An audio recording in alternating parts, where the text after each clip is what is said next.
All set na ang mga aktibidad alang sa grand opening sa 26th founding anniversary sa Samal Island karong Lunes. Dugang detalye sa report ni Kent Abrigana. Andam na ang Island Garden City of Samal alang sa grand opening para sa 26th founding anniversary sa isla karong Lunes, March 4. Alas 8:30 sa buntag, sugdan ang maong kasaulugan sa misa pasasalamat.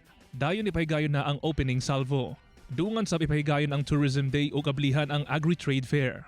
Angay usab atangan ang ikalima nga tuig sa Rescue Olympics nga pangunahan sa City Public Order and Safety Office. Sa umaabot nga Martes, ipahigayon usab ang State of the City address ni Mayor Aldavid Oy. Buksan sab ang tinuig nila nga Jobs Fair. Samtang sa Miyerkules, adunay ipahigayon nga Trashion Show o ang kasalan ng bayan. Sumala sa LGU. Itandi sa milabayng tuig, mas simple o ipamove-an sa LGU ang selebrasyon sa 26th founding anniversary nga magsugod sa March 4 kutob sa March 7. Kasi we are preparing for the Summer Saya. So dito na murag gi-concentrate namo dito sa Summer Saya, which is the Tacloban Festival. Ang Tacloban Festival mao ang labing unang nga festival nga ilusad sa Samal Island karong tuiga.